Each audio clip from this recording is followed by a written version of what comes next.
চিতল মাছের সর্ষে বাটা দিয়ে ঝাল আর চিংড়ি মাছের একটি সিম্পল রেসিপি, কিন্তু খুবই সুস্বাদু। এখানে চিংড়ি মাছ আছে আধা কেজির একটু বেশি, আর চিতল মাছ আছে। দেখুন চিতল মাছ ভীষণ ডিম হয়ে গেছে, তো বেশ সুন্দর লাগছে দেখতে, তাই না বলুন?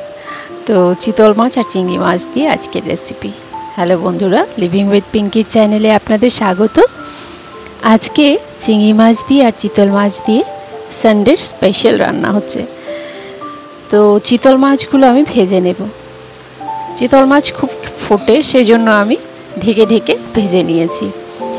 তো চিতল মাছ রান্নার জন্য আমি এখানে কড়াইতে কালো জিরে ফোড়ন দিয়ে সর্ষের তেল দিয়ে রান্না করছি। আর মশলার মধ্যে দিয়েছি পেঁয়াজ একটা, আদা, কাঁচা লঙ্কা আর 2 কলি রসুন। তো সুন্দর করে পেস্ট করে নিয়েছি, আর দিয়েছি লঙ্কার গুঁড়ো, হলুদ গুঁড়ো, সব সুন্দরভাবে আমি ভেজে নিয়েছি।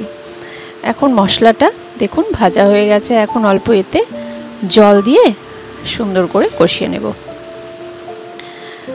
সুন্দর মশলা কষানো হয়ে গেছে, কিছু লঙ্কা অ্যাড করে দিয়েছি, আর বাটাতে আমি 2 লঙ্কা দিয়েছি।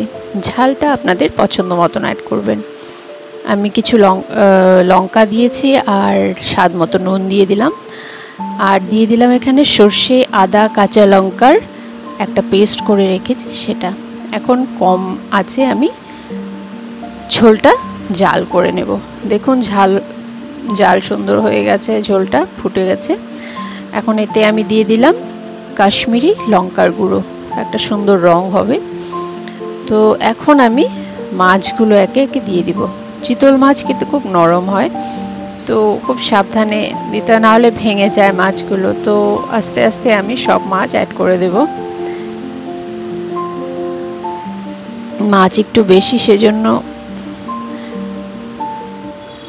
আস্তে আস্তে আমি মাছগুলো কড়াইতে দিয়ে একটা এই গামলাটি দিয়ে আমি ঢেকে দেব সুন্দর করে, আর কম আছে রান্না করে দেব। দেখুন একটা মাছ ভেঙেই গেল।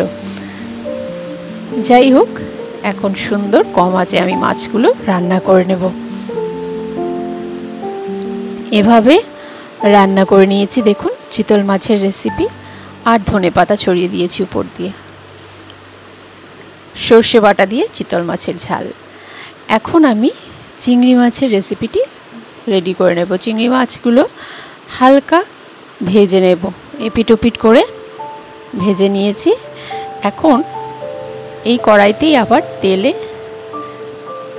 সর্ষের তেল দিয়ে আমি কালো জিরে ফোড়ন দিয়ে দিলাম। এখন এতে একইভাবে অল্প মশলা অ্যাড করে দিলাম, কম দিয়েছি, পেঁয়াজ আধা দিয়েছি, আর আদা কাঁচা লঙ্কার পেস্ট, আর একটা রসুন দিয়েছি 1 কোয়া। তো সুন্দর করে ভেজে নিয়েছি। এই যে একটু মশলা ছিল সেটা আমি অ্যাড করে দিলাম। তো মাছগুলো এখন দিয়ে দিয়েছি, দিয়ে আমি রান্না করে নেব। এটা কিন্তু একটু মাখা মাখা টাইপ হবে, খুব বেশি ঝোল থাকবে না। তো চিংড়ি মাছের রেসিপিও আমার রেডি হয়ে গেছে। দেখুন ভীষণই সুস্বাদু হয়েছে 2টো রেসিপি। আপনারা এইভাবে ট্রাই করবেন। খুবই সিম্পল, কিন্তু খুব টেস্টি হয়েছিল। আর আমি উপর দিয়ে অল্প চিনি দিয়ে দিলাম, যেহেতু চিংড়ি মাছ, তো একটু মিষ্টি মিষ্টি ঝাল ঝাল হলে ভালো লাগে। আর উপর দিয়ে অল্প কাঁচা তেল দিয়ে তারপর ধনেপাতা ছড়িয়ে দিয়েছি। তো বন্ধুরা অবশ্যই কমেন্টে জানাবেন কেমন লাগলো আপনাদের আমার এই রেসিপি। যদি ভালো লেগে থাকে অবশ্যই একটা লাইক করবেন। দেখা হচ্ছে নেক্সট ভিডিওতে, তো সাথে থাকুন।